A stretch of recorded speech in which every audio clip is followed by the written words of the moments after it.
नमस्कार मित्रों, मैं पुष्कर मिश्रा आप सबके समक्ष प्रस्तुत हूँ एक नई वीडियो के साथ।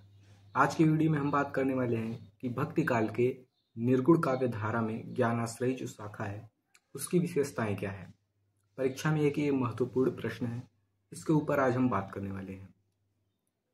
उससे पहले मैं कुछ आपको मूलभूत जानकारियाँ बता दूँ कि नॉर्मल सी बात, जिससे भक्ति काल 1375 ईस्वी से 1700 ईस्वी के बीच का जो समय है उसे हम भक्ति काल कहते हैं। और भक्ति काल के मुख्यतः दो भेद हैं, एक पहला सगुण, दूसरा निर्गुण। और निर्गुण काव्य धारा के दो भेद होते हैं, एक प्रेमाश्रयी और एक ज्ञानाश्रयी।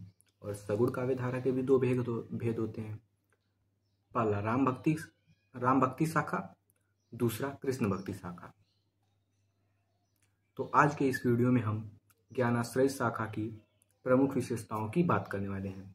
ज्ञानमार्गी शाखा के कवियों ने समाज को ज्ञान देने का प्रयास किया है। इन लोगों ने समाज को अंधकार से प्रकाश की तरफ ले जाने का प्रयास किया है। सबसे पहली विशेषता इनकी ये है कि ये लोग एक ईश्वर में विश्वास करते हैं। जी, ये लोग मतलब भारत में बहुत से अधिक देवताओं का प्रचलन है, लेकिन ये लोग एक देवताओं को मानते हैं और उन्हीं की उपासना करते हैं। ये लोग देवताओं के रंग, रूप या फिर आकार विकार की भी बात नहीं करते। ये लोग निराकार ब्रह्म के उपासक हैं। इन लोगों की दूसरी विशेषता ये है कि ये लोग मानव एकता के पक्षधर होते हैं। ये लोग मानव एकता को बढ़ावा देते हैं। जाति पाति और ऊंच नीच की किसी भी प्रकार की भावनाएं समाज में ये लोग नहीं लाते हैं। विशेषता नंबर 3, इनकी जो तीसरी विशेषता है वो है कि धर्म व्रतों या फिर तीर्थ व्रतों का विरोध करना। धर्म के जो आडंबर हैं, जो भी धर्म के नाम पे लोग धंधा करते हैं या फिर जो भी कुछ गलत काम करते हैं, इन लोगों का ज्ञानमार्गी शाखा के कवियों ने इनका विरोध किया है। इनकी अगली विशेषता ये है कि ये लोग माया में विश्वास करते हैं। माया को ये मोह प्राप्ति के बीच में एक बहुत बड़ा बाधक मानते हैं।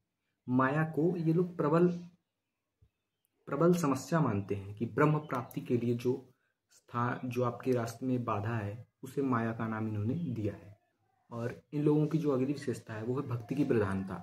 जी हाँ, निर्गुण काव्य धारा के कवि होते हुए भी इन्होंने जो भक्ति की प्रधानता दी है, जो भक्ति के बारे में इन्होंने बताया है, वो आनंदपूर्ण है। भक्ति से ये लोग ओतप्रेत हैं। इन्होंने स्वयं को सेवक तथा अपने गुरु को स्वामी माना है। और उसके पीछे जो भी भक्ति है, जो भी उनकी गुरु महिमा है, उसका बखान इन्होंने बहुत खूब किया है। और इनकी अगली जो विशेषता है वो है कि ये लोग गुरु का महत्व बहुत ज़्यादा देते हैं। ज़्यादा मतलब गुरु का महत्व ये लोग अधिक देते हैं। गुरु की महत्ता के बिना जो संसार का भव सागर है उसको पार कर जाना ये लोग असंभव मानते हैं, क्योंकि गुरु के शरण के बिना कुछ भी नहीं हो सकता। कबीर ने तो गुरु को ईश्वर से भी ऊंचा स्थान दिया है। उन्होंने कहा है, हरि रूठे गुरु ठौर है, गुरु रूठे नहीं ठौर। कबीर ने यही कहा है अपने गुरु के लिए। और इनकी जो अगली विशेषता है वो है भाषा शैली। देखिए, निर्गुण काव्य धारा के जो ज्ञानमार्गी शाखा के कवि थे वो लोग भ्रमणशील व्यक्ति थे। एक स्थान पर रुकते नहीं थे, एक स्थान से दूसरे स्थान, तीसरे स्थान तक भ्रमण करते थे। तो अनेक लोगों से बोलना, अनेक स्थानों पर जाना, उसके कारण इन लोगों की जो भाषा थे उनमें अनेक शैलियों, अनेक भाषाओं के शब्द मिले हुए थे। तो इनकी भाषा जो मिश्रण भाषा थी, मिश्रण शब्दों से मिली हुई भाषा थी। जो ज्ञानमार्गी शाखा के कवि थे उनमें ब्रज व अवधी भाषा की प्रधानता थी। तो दोस्तों, ये थी कुछ ज्ञानमार्गी शाखा के कवियों की मूलभूत विशेषताएं जो आपके एग्ज़ाम में अधिकतम पूछी जाती हैं। तो इसके लिए एक वीडियो था। अच्छा लगे तो लाइक करिएगा, सब्सक्राइब करिएगा। धन्यवाद।